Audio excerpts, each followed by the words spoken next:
మధ్యప్రాచ్యంలో మరొకసారి యుద్ధ మేఘాలు కమ్ముకుంటున్నాయి. ఇరాన్పై ఇజ్రాయెల్ దాడులు ప్రారంభించింది.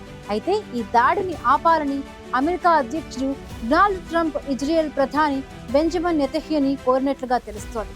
కానీ నెతన్యాహు మాత్రం ఇరాన్పై దాడి విషయంలో వెనక్కి తగ్గే ప్రసక్తి లేదని తేల్చేశారు. ట్రంప్ను కాదని ఇజ్రాయెల్ ఇరాన్పై దాడి చేస్తే పరిస్థితి ఏంటి? ట్రంప్ దౌత్య మార్గానికి ఇరాన్ ఓకే చెప్పే పరిస్థితి ఉందా? Let's watch the story.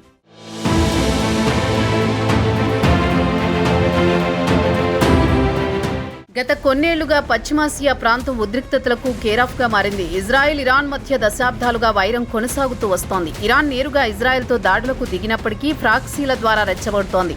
ఇప్పటికే ఇజ్రాయెల్ ఇరాన్ మద్దతు ఉన్న హమాస్, హిజ్బుల్లా, హౌతీలపై భీకర దాడులు చేస్తోంది. గాజాలో హమాస్ అంతమే లక్ష్యంగా ఇజ్రాయెల్ యుద్ధం కొనసాగిస్తోంది. ఇప్పటికే ఆ సంస్థకు చెందిన చాలా మంది సీనియర్ నేతలను హతమార్చింది. ఇదే సమయంలో ఇరాన్ అణ్వాయుధాల తయారీపై దృష్టి పెట్టింది. ఇరాన్ అత్యంత ప్రమాదకరమైన దేశమని, ఆ దేశం దగ్గర అణ్వాయుధాలు ఉండకూడదంటూ ట్రంప్ సైతం వాదిస్తున్నారు. ఇరాన్ అణ్వాయుధాలు అభివృద్ధి చేయడం ప్రాంతీయ ముప్పుగా మారుతుందని ఇజ్రాయెల్ భావిస్తోంది. అయితే ఇరాన్ మాత్రం తన న్యూక్లియర్ ప్రోగ్రాం శాంతియుత ప్రయోజనాల కోసమే అని, అంతేకాక విద్యుత్ ఉత్పత్తి కోసం ఉపయోగిస్తామని చెబుతోంది. కానీ ఇజ్రాయెల్ మాత్రం దాన్ని ఒప్పుకోవడం లేదు. 2024లో ఇజ్రాయెల్ ఇరాన్కు చెందిన వ్యూహాత్మక వైమానిక రక్షణ వ్యవస్థలపై దాడులు చేసింది. దీంతో ఇరాన్ రక్షణ సామర్థ్యం బలహీనపడింది. ఈ దాడులు ఇరాన్పై సైనిక చర్యకు అనుకూలమైన సమయమని ఇజ్రాయెల్ భావించేలా చేశాయి. అయితే ఇప్పుడు మళ్లీ ఇజ్రాయెల్ ఇరాన్ అణుస్థావరాలపై దాడి చేస్తోంది.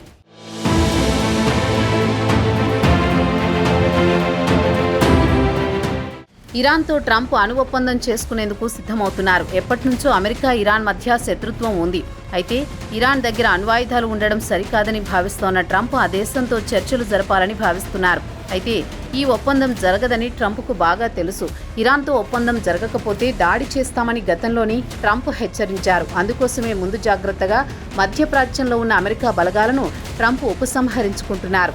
దీంతో అమెరికా కూడా ఇరాన్పై త్వరలో దాడి చేయబోతోందని ప్రచారం జరుగుతోంది. అయితే ట్రంప్ ఇంకా చర్చలను ప్రారంభించకముందే ఇజ్రాయెల్ ఇరాన్పై దాడికి దిగింది. ఈ నేపథ్యంలో ట్రంప్ నెతన్యాహుతో ఫోన్లో మాట్లాడారు. ఇరాన్పై దాడి ఇప్పుడు సరైంది కాదని, ఇది చర్చలను దెబ్బతీస్తుందని ట్రంప్ హెచ్చరించారు. అయితే నెతన్యాహు ట్రంప్ సలహాలను పట్టించుకోవడం లేదు. ఇరాన్ చర్చల ద్వారా సమయం వృధా చేస్తోందని, ఒప్పందాలను గౌరవించదని నెతన్యాహు వాదిస్తున్నారు. ఇజ్రాయెల్ ఇప్పటికే ఇరాన్ అణుస్థావరాలపై దాడి ప్రణాళికను రూపొందించి దాడులు ప్రారంభించింది. ఈ దాడులు అమెరికా సహాయం లేకుండానే నిర్వహించాలని నెతన్యాహు భావిస్తున్నారు. ఇజ్రాయెల్ చేసే దాడులతో ఇరాన్ న్యూక్లియర్ ప్రోగ్రాం 1 సంవత్సరం పాటు ఆగిపోతుందని ఇజ్రాయెల్ భావిస్తోంది.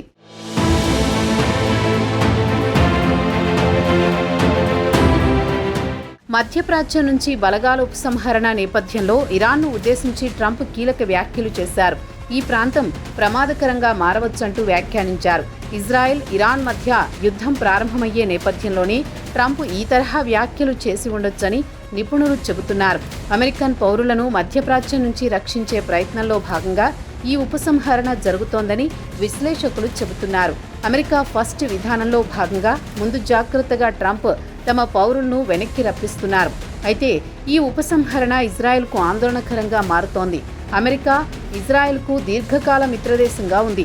ఎప్పటి నుంచో సైనిక సాయంతో పాటు ఆర్థిక సాయాన్ని అందిస్తోంది. కానీ ట్రంప్ తాజా చర్యలు, ఇరాన్తో చర్చలు, హౌతీలతో ఆకస్మిక ఒప్పందం, సిరియాపై ఆంక్షలు ఎత్తివేయడం ఇజ్రాయెల్ ప్రాధాన్యతలను విస్మరిస్తున్నట్లుగా ఉంది.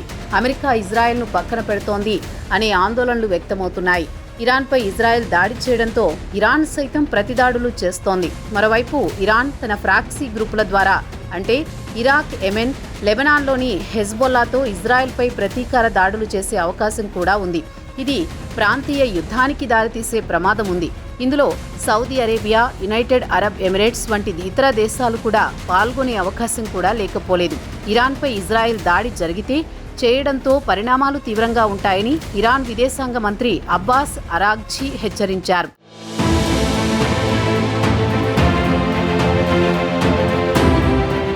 ఒకవేళ ట్రంప్ చేస్తున్నట్లు దౌత్య మార్గంలో ఇరాన్తో చర్చలు సఫలమైతే మధ్యప్రాచ్యంలో శాంతి వెల్లివిరిసే అవకాశం ఉంది.